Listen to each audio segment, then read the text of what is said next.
This is the Alternative Investing Advantage podcast from Advanta IRA, where we show you how to explore investments beyond Wall Street and open your eyes to new options for your portfolio. It's time to take control and give yourself the freedom to choose where you invest your money.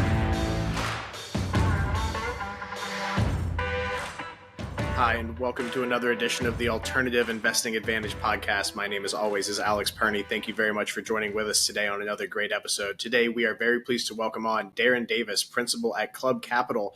And we're going to be kind of going through something that is a little bit more of a data-driven approach to the current state of the market and what people need to be looking at in the commercial real estate space. You know, we cover a lot of commercial real estate aspects on this podcast, whether it be from looking at different market segments, from everything from, your standard commercial multifamily apartment buildings to assisted living to light industrial to townhomes, really into everything in between. If it comes to anything that's more than 4 or more conjoined units or qualifies as commercial real estate, it's something that we're very passionate about here and very passionate about bringing you, the listener, very good information. But it's always good to know, and look at a data-driven approach to what is currently going on in the market so you can make an informed decision. I think we all can kind of agree that commercial real estate is in general, all its remaining equal, probably a pretty good thing to invest in. People always are going to need a place to live. They're going to need a place to store stuff in warehouses. They're going to need places to manufacture stuff. So the commercial real estate space in all of its different forms and flavors is a very good, a very, very attractive market segment, but it also has a lot of things that need to be examined. When it comes to looking at a single family home, it's pretty easy to kind of figure out, okay, are people moving to this neighborhood? Are the property values increasing? Is there stuff around there that makes it an attractive thing for one family to move into? Again, the data is a little bit more of a smaller data set, if you will. So Darin, I do really appreciate you coming on with us today to share some of your knowledge and insight over your very long career, which we're very fortunate to have you on with. Yeah, it's the long gray hair, right? Yeah. So, hey, I aspire to be in the position that some of our guests are, to have, well, with the way my hair is going, having less hair, maybe not gray hair, aspiring to be in that position where I have that experience to then in turn bring it to the masses. I'm fortunate enough to have been involved in commercial real estate and alternative assets for over 12 years now. With being as young as I am, I have a lot of experience, which I am very fortunate to have been so, ingrained in the very, foundational aspects of these investments for so long.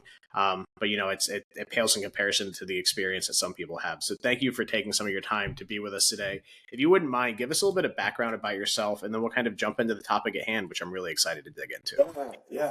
And again, thank you for having me. And I love this because I have found out over the years that my 25 years of commercial real estate experience, it's actually worth something today. I didn't realize, 10 years ago, 15 years ago, that I would have built up, 2 market corrections, a .com bust, a Y2K, a 9/11, just all the things we've had to go through and the experiences we've learned. But, my background, pretty humble. I grew up in the Dallas-Fort Worth area, went to college, got the 4-year bachelor's degree, and went out and started selling. Back then, there wasn't the internet. There wasn't anything other than really 8-track tapes, and, books. That's about all it was for education. But I had a great career and time working primarily in sales for high-tech companies. Ended my software sales career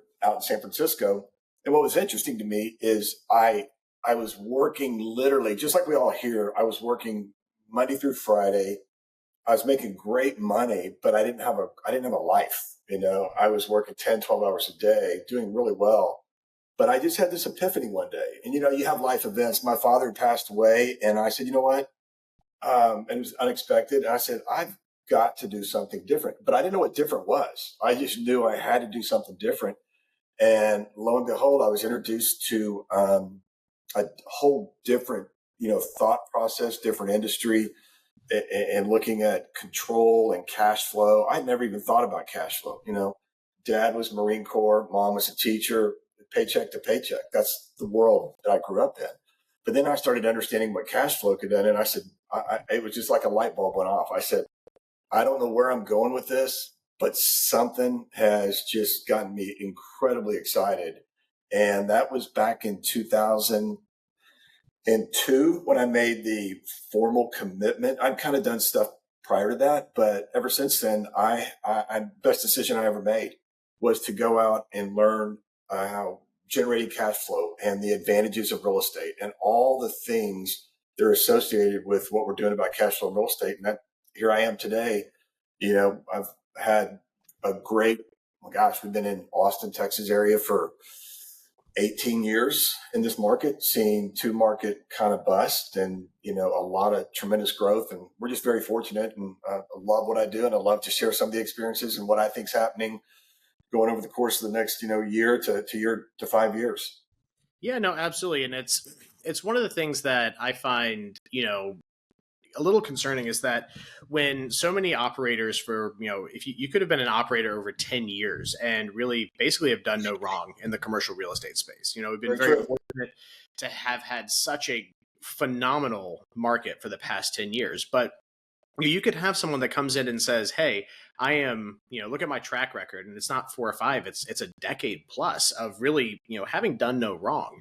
And, having to go back, 15 years to have really gone through a correction is a little bit frightening, but, the writing's a bit on the wall. It's, how big of a correction we're going to be seeing in the next few years is, no one ever knows. If they tell you that they do know what's going to happen, I would maybe recommend investing with someone else. But, we certainly are going to see, something, who knows what's going to happen with the office space. That's really kind of the big one that no one really knows what's going to happen with. But, having people that can kind of analyze and, build in some of those, safety nets to the investments is important. So let's kind of maybe take a look at what you're kind of seeing and what your thoughts are, at least on maybe the past few years of, we had basically free money, right? It was almost impossible not to get qualified for loans. And the money was basically allowing people to underwrite these things with almost a guaranteed refi expectation within their deals at, favorable or almost par value rates, which certainly isn't going to happen with the past 18 months of continual rate increases that we've seen.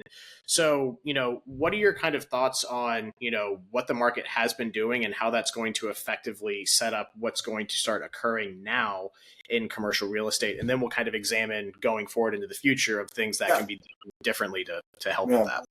Well, I want to make a comment on, this kind of 10-year window that you mentioned, because that is very true. If any operators have been in the last 10 years, they've hit, they could do no wrong. We go back to 2007 when we started our first multifamily. I can tell you firsthand, the 2007, 8, 9 market was a disaster compared to this. The fundamentals were far different. We got through that one, but I would tell everybody today that this is the economics of what's going on are not near as deep or near as nasty as they were back in 8, 9, and 10. And we learned a lot of great lessons back that survived it, actually prospered out of that deal. And we'll talk a little bit about that. But, I'm going to speak specifically to multifamily because that's what I track, as a primary for our business. But what we've seen over the course of the last, 4 years, and when you talk about cheap money, we had just supply coming online, and the money was so cheap, like you mentioned it. But what's happening now is that in 24, 25, and 26, calendar year 24, 25, 26, there are $600 billion of loans maturing in multifamily. And when you look at that data and you're going, okay, that's a lot. So what's going to happen? Well, what is happening today is that loans that are maturing are two things. The sponsor is having to literally take that asset and sell it at a discount just to be able to get away from it. Because if you know what a merchant builder is, a merchant builder on Class A construction of apartments, their business model is really 4 years. They secure the land, do the entitlements, do the building, lease it up, sell it. That's a 4-year model, and they generate the revenues and fees. Well, they don't want to hold that asset more than 4 years. They want to get rid of it. They took those loans out 2, 3, 4 years ago when they were 3.5%, 4% floating Okay. Those loans now are 8%, 8.5%, sometimes 9%. That is absolutely putting downward pressure on them to, their interest reserves gone, their contingencies are gone, but they haven't quite gotten to stabilization. So there's a lot of pressure for these guys to do. Alex? Oh, I thought I lost you there. Everything on my screen blacked out. Okay, so We're still here. we may have to cut that one. I don't know what just happened. But what's happening with the developers is they're needing a lifeline. Okay, they either have to sell at a discount below replacement cost typically, or they're coming to people like us who have equity, LP equity, and we've primarily done common equity. And common equity is, pretty standard. You have your debt and you have your capital that you've raised from the LPs, investors. But preferred equity is what's known as rescue capital, or it's like a lifeline.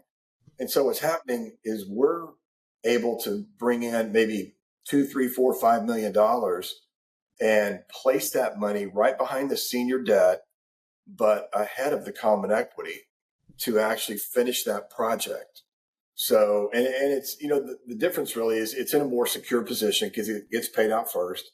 It gets a fixed rate return, sometimes between 10 and 13% for the investors. And it's got a time frame. It's coterminous with the loan, and that preferred equity gets fully repaid to the investors before the common equity or the sponsor receive anything. So what's happening here is you've got this tsunami of debt coming on over the course of the next 24, 36 months. Developers are going to have to figure out what to do with their asset. And it's either sell at a discount, which is good for us going forward, or take the preferred equity and stretch out that opportunity a little bit longer where they can get it stabilized and then go to market. And two things will happen. They'll either still be selling at a discount, but they would have made everybody whole, or the market will have made a drastic change in the next 24 to 36 months, and supply and demand will better equal out, and the debt won't be as expensive or as lower leverage as what we're seeing today. So you brought up about three different points that I want to kind of elaborate a little bit more on. Sure. First being the $600 billion worth of loans that are coming due and matured. Now, is that kind of just spread across the entire swath of commercial real estate, with all encompassing, or is it kind of weighted a little bit different in different asset classes? So that $600 billion is multifamily, and that is all multifamily. Okay, that's not just new construction, but there is a big chunk of that because of so much supply that was being built the last 3 or 4 years. So a big chunk of that percentage-wise is new. Now, we focus primarily, and the reason I'm using Class A new construction, our business model is we've been doing common equity for developers for Class A new construction. So that's our network, that's our model, that's what we understand. So we're doing the pref equity as well for that. But that $600 billion is all multifamily, and it's nationwide. Okay, great. And then you brought up kind of you brought up one area that you kind of inject into with, how, we had talked a little bit about, the expectation of being able to refi these deals at about a 4-year runoff, right? You have the development, tool up, occupancy, carve out all the tax write-offs and then get it refied and pay your investors out. You talked about coming in as a preferred equity to kind of bridge that, but there's also, the other option of getting bridge debt where you just get, something a higher interest rate to kind of tide you over till you can get a full refi. Now, maybe let's kind of compare and contrast the two different options that operators have, whereas why would someone want to come in and bring in preferred equity versus getting bridge debt to kind of make those deals work? No, that's a great question. In fact, we're doing that we have one of our own projects we're doing preferred equity on, and the other we're doing bridge debt on it. So I've got a classic example of that. The bridge debt, for example, usually has some requirements that may or may not have been met. As an example, some of the bridge debt lenders say, okay, when you are 50% occupied or 40% occupied or 60% occupied, we'll take that bridge debt, and it's going to be probably slightly cheaper than the construction, but you'll get a 1, 2, 3 year term on that, and you'll save 150 basis points, maybe 200 basis points. But you have to have some form of occupancy or something deeper than what pref equity would do. So for an example, on our pref equity deal, the two that we're doing right now, both of those are nearing the end of construction. So there is no occupancy. The COs aren't finalized. One's at about 95%. The other one's at about 70% through construction. So these two guys, these two developers, what they're looking for is a way to get over the goal line so that they can go get the bridge debt. So, that's kind of I would say just kind of parting the midway point. If you've got your COs and you're at some level of occupancy and generating some cash flow, you would probably go the bridge debt route. Because the pref equity is going to be more expensive. Okay. And if you're in the construction or you're, right prior to lease up, maybe you're 6 months out before you even start leasing, then you need to get some contingency money. You need to get this over the goal line. You've got some interest reserves you need to, fill back up. Then you'd be looking more at the pref equity component. Now, does the initial underwriting of a particular deal, so, that's definitely the kind of perspective to look at it from the operation standpoint. But, from the investor standpoint, it's, there's more investors than there are operators, just inherent in the market, right? Yeah. When it comes from the investor standpoint, which is going to be the broader audience, is there any way to kind of tell, at least from an initial offering document, that there would be an opening to either having, pref equity stuck in or bridge debt put in, or is it really kind of the discretion of the operator? Because each one is going to have its own unique drawbacks. It's, if you need to utilize one of them, something isn't inherently going as well as planned, I would assume, correct? That's a fair statement. Yeah, that's a very fair statement. So, the operator, and if you're already a common equity investor, and that's what we're talking about right now to the group, you don't your operating agreement gives a lot of latitude to the developer sponsor for them to seek out certain safety nets, being member loans, being capital calls, being pref equity, being bridge debt. So there's a lot of flexibility there for that sponsor, that operator, to go out and find additional capital resources for a situation just like this. Now, prior to 2 years ago, they were never executed upon. Everything, leverage was great, rents were great, money was cheap, everything was just, go, go, go. But that's not so much the case today. And I mean, here's what I think for the investors, this is a fantastic opportunity for a couple of reasons. If you're looking at preferred equity and you want to make a double-digit return, you're getting in such a safety position, such a secure position. And think about this. If the debt on this is 65% of the capital stack, okay, and then you come in with maybe 10 or 15% of pref equity, you still have another 20, 25% of common equity sitting behind you. All right. So you're sitting here for a short period of time, anywhere from 24 to 36 months, earning double-digit returns, and you've got all of that common equity behind you as the safety net because you're getting paid before them. So I tell our LP investors, I go, hey guys, we're doing pref equity now because underwriting and penciling out common equity does not make sense. I'm not going to go do a deal for 12, 13% IRR on a common equity new construction. However, I will go do a pref equity deal for 12%, that sits in that senior position to the common equity, and say, hey, we're sitting on the sidelines for a year or two or three, waiting for things to materialize in the way we want it. And every deal we do, and I wish that investors would ask, more questions. Always, I love it when they ask questions. But we're underwriting every deal just as if we were going to buy it. So we're not just doing pref equity just to place money. We want to own that asset. And if you think about this, if I underwrite that asset to acquire it and I like it, we do the pref equity. We've got a front row seat to the operations from the property management, the asset management. We know the sponsors. We're sitting right there. We're a logical solution for that sponsor to get out of that deal quickly once they get over the goal line of getting it some partially leased out or stabilized at some point and getting new debt on it. No, for sure. That definitely makes sense. And kind of, the compare and contrasting to, what is, actually going on right now. And it's, it's interesting to see because it's a little bit of flux, right? Some of these deals work better right now, like you said, with like, development is a little bit more of an attractive play for one avenue versus something that is maybe a reposition or just a straight, equity play is going to blend better into maybe a bridge debt scenario.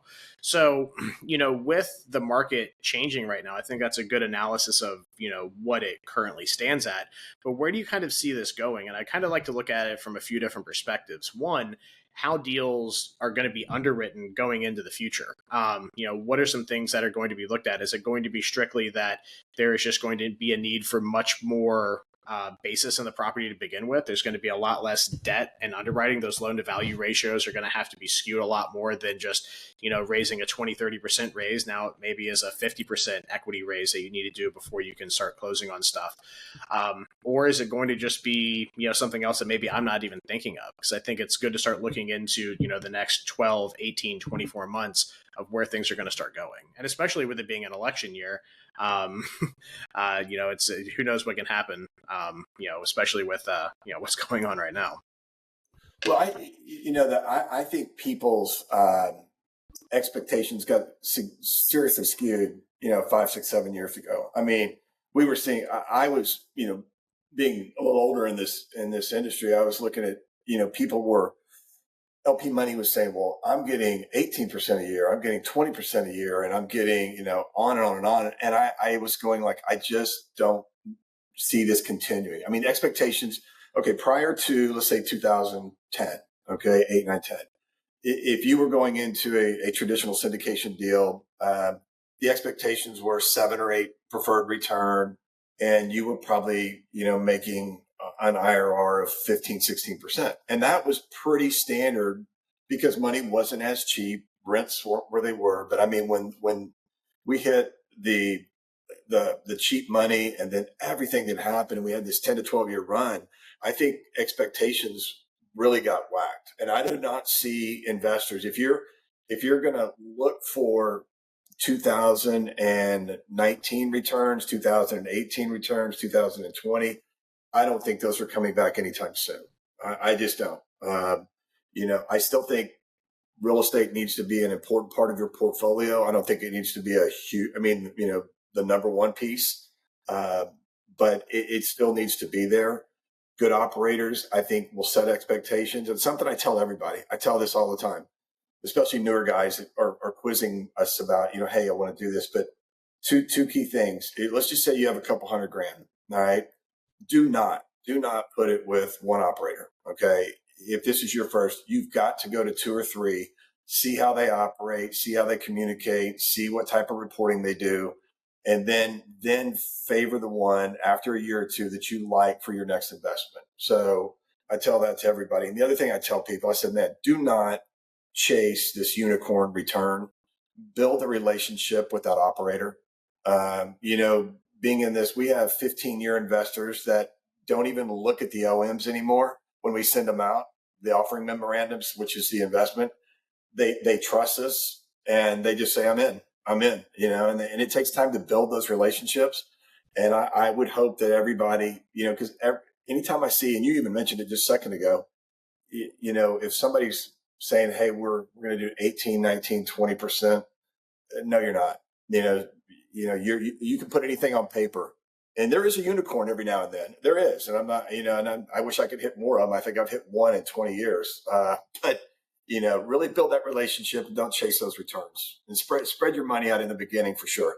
Yeah, no, and that's kind of good for any investment. You don't just say, hey, I think Microsoft's going to be great, I'm going to put all of my money in Microsoft. Yeah. Just like, hey, this apartment building looks great, I'm going to give all of my money to this one person. Again, I think the basics of investing principles hold true no matter what you're investing in. All eggs in one basket's not great if you're walking across cobblestones. It's things will get. I don't like it when somebody's got a couple $100,000, they go with one operator and they're going, I don't know if I like this guy after all. Spread it out. But it brings up a good point of, you don't know what you don't know. And, people are people, right? And life is messy and, things happen. But there's things you can certainly do to protect yourself. Now, again, looking back again, the past 5 6, 10 years, it was kind of hard to, even if you were, had, the people with 2 brain cells fighting for third place, a lot of people did pretty well in commercial real estate. Not to say that it was a bunch of, people just shooting from the hip, but again, it's the ease of making money in the space was very, very easy. To a point.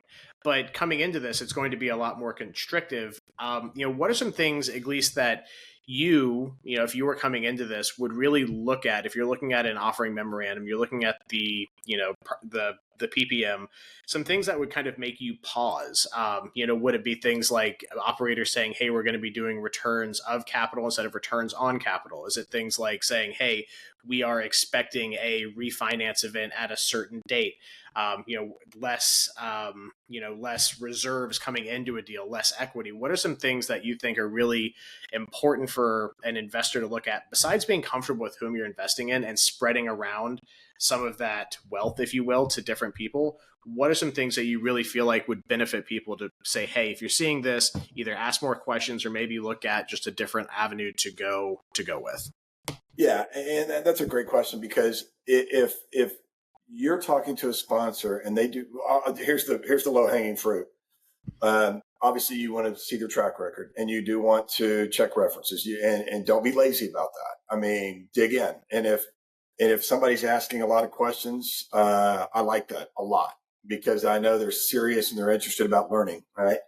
But I think the main thing is obviously checking the sponsor's track record. But at the end of the day, they have to have multiple exit strategies. If they say, hey, here's the business plan, this is exactly what we're doing, and it's one thing, run. Okay.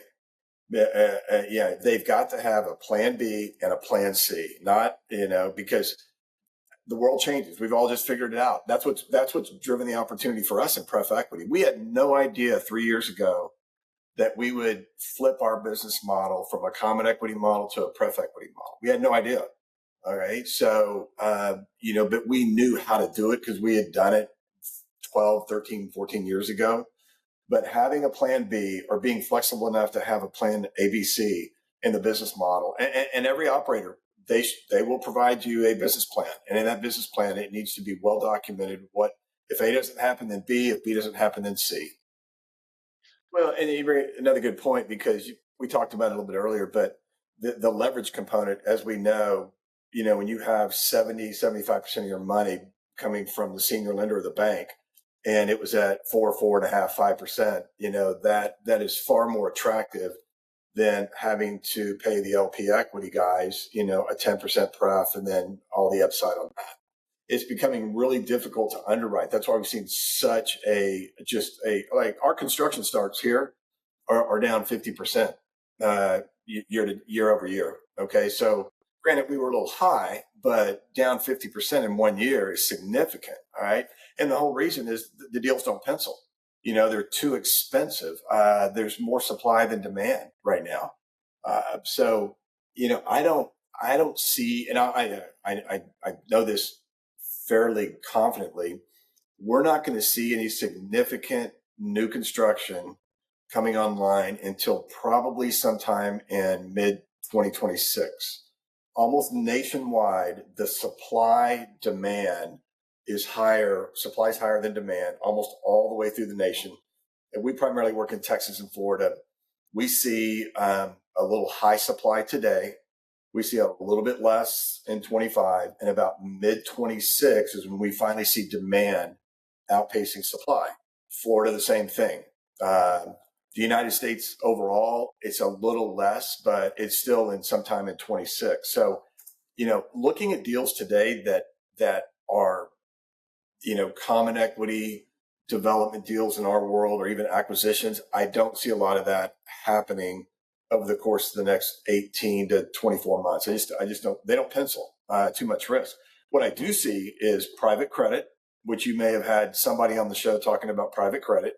Incredibly popular now. Love it. That is a nice, safe, secure, stand on the sideline, make good money, and wait until the market, starts to shake out the supply demand metrics. The pref equity is another great way to stay in the market, be in a good position, make some good money. But I just don't see a lot of development going on. And actually I bet you I get 2 calls, probably at least a call a week with common equity deals. And we just look at them and say, guys, we can't underwrite something that underperforms our pref equity in a less secure position. We're not a candidate for that. Now, there are some groups that are longer term that will take a lower return, but our investors, being just high net worth individuals, and probably a lot of people you talk to all the time, the expectation is a little different than, it's they need a better return with lower risk. And so we just don't see a lot of new development. And this whole thing about the whole thing about interest rates dropping, if they drop 100 basis points tomorrow, that doesn't move the needle in our world. We're going to have a combination of interest rate drops, supply absorption of the supply has got to happen, and there's got to be some different underwriting standards. But it's still going to take 2 years before I think we start seeing a new surge in common equity opportunities for new construction and multi. So again, the interesting opportunities that are coming in are basically kind of showing the paradoxical shift on what is attractive to people, whether it be, people getting out of the development space and moving into the existing or what is going to be tooling up and coming online for the inventory. I think is kind of, one of those things that is going to be, interesting to see of just who's going to position into what, because you have so many people that are, entrenched in the, kind of going through that inventory space. And then you also have people that have been so ingrained in the development space as to which avenue they're going to go into, right? So that's going to, create, more people trying to feed on the same pool. But if you have more inventory, again, everyone can still eat. Or are people going to transition into more of the private credit or the positions that you're in? So which one do you think people, do you think one group of people is going to transition more than the other? Or, what do you see this kind of going into the future, let's say post 18 months into this cycle? Yeah, so here's where I think the opportunity is. This is what we're positioning to do. So there is so much supply and debt maturing. We're going to be probably for the next 36 to 48 months, we'll be doing acquisition, and we'll be acquiring all of these developers that are coming out of these projects that started 2 years ago, 3 years ago, year and a half ago. Those are going to be acquisition targets. There is absolutely no reason for us to be looking at development right now.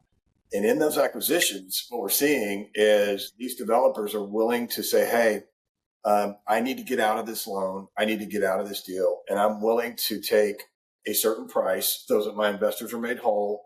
I may not make any money, but I live to fight another day, and I go on and I get to be a developer, and I get to figure out how to churn my money and do that. So we're already starting to see that. We had a deal here in North Austin where if you had to put that deal on the market 2 years ago, you'd maybe had 2 buyers. All right. They just got 20 offers on it, and 20 offers. Yeah. And here's why.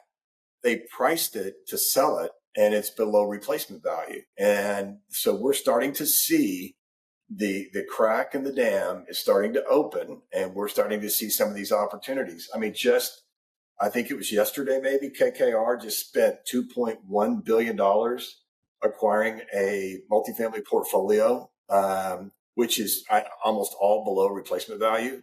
So when you start seeing the emotional piece of this go out and the professional institutional money come in, we know we're at the bottom of kind of that dip. I think we're somewhere in the very bottom. And I think literally probably this time next year, if you and I talk, I think we start the hockey stick effect. Yep. All right. And I literally think you need to be positioning yourselves to do acquisitions of debt that's maturing, and that developers that have to just get out of those properties. And because their business model is not to hold them long term. Their business model is to generate fees through construction, development, and sale on the sponsor back side and move on. And that's how they run their business. And there's going to be a lot of that opportunity coming in, even existing stuff. There's going to be some stuff not just new development, but we just happen to focus in the new construction, new development. And anecdotally as well, I think there's some big opportunities for people to be very agile. I'm seeing some people make some really interesting plays with having the ability to either raise capital, so building their network, or having enough cash reserves to really move quickly. Had a operator that was trying to pencil together a deal, and they had a hedge fund come in that was going to underwrite like 36 million of the deal, and all of a sudden they decided to completely write it down and backed out of it and just took it as a capital loss. And then they were able to step in because of the ability for them to come in and do it, to buy them out of that deal at almost pennies on the dollar, because maybe they wanted to generate a loss on paper. Who knows what exactly they were trying to do, but it got them in at a pennies on the dollar deal into a senior position, into something that otherwise they would have had to pass on because they would have needed way too much capital or weren't able to raise it quickly enough. So again, having that flexibility and that, again, the ability to pivot, I think, is going to be extremely important for investors going forward. And that's probably important no matter where in the stack you are. Making sure you have enough cash to buy a deal that's going to make you money when it comes across your table is, I think, sound, generally sound business principles to operate on. But especially now, with, again, being at that bottom of the market, so many things are going to be able to be had for, fractions of their price or pennies on the dollar, depending on what the need for people is. That, again, I think there's going to be a lot of opportunity for people in that space as well. Yeah, if they just stay patient. And I tell my kids this all the time. I say, guys, I don't think I've ever made a really good emotional decision. So, step back, think about it, take the emotion out of it. It's super hard, as just as an individual. But if you watch where the institutional money's going and they're starting to come back in, they've sat out for the last 2.5 years. Yeah. They've just sat out because they saw what's happening. They're coming back in. You're going to see it. And when that starts to happen, the emotion's out of it. And that the market is projected to start making an upswing. We have all the data on supply demand. We have all the data on jobs. We have all the data on net migration for where the population growth are moving to. We're fortunate that Texas leads in jobs and net migration, so we have a good backdrop for us to operate in. But take the emotion out of it, follow the institutional money, and you're going to be picking up some really solid assets over the course of the next 3 years. Yeah, no, I think those are very, very good salient points to kind of end up on. So if people are interested in learning more about what you specifically have going on or investing in any offerings that you might have coming up, what's the best way to get in touch with you, Darin? Yeah, so pretty simple. We are at clubcapital.co. And I'll do this for your entertainment. You know who Karl Rove is? Yeah. The man who probably single-handedly got Bush elected. Probably. Remember how he does his little whiteboard? Oh, yeah. He puts his stuff up here and he writes on it. Yeah. So there's my little tribute to Karl Rove. But no, it's clubcapital.co. And I always want to give you credit because I love what you guys do. I love the whole self-directed IRA space. But if you do /alternative, clubcapital.co/alternative, there's a landing page there. And I'm glad you brought up kind of earlier in the deal about, questions to ask sponsors. We have 2 documents on there that I think are very worthy entry level. One is top 10 questions to ask a sponsor developer. And we talk about the business plan. We talk about track records, a couple of those things. The other one is kind of a pref equity 101. And if you haven't really worked with pref equity, because it really hasn't been in vogue, the last 10, 12, 15 years, it is now. It kind of tells you what pref equity is and the solution that it provides and the opportunity for the investor. Those 2 documents are on there. And then you'll see we have 2 offerings going out right now. One of them we're about to close in Florida, and the other one up in Dallas. We just started that one. Thank you for tuning in to the Alternative Investing Advantage podcast. Tune in next week for more investing tips and strategies. Want to hear more episodes of the Alternative Investing Advantage? Search podcast at advantaira.com and subscribe.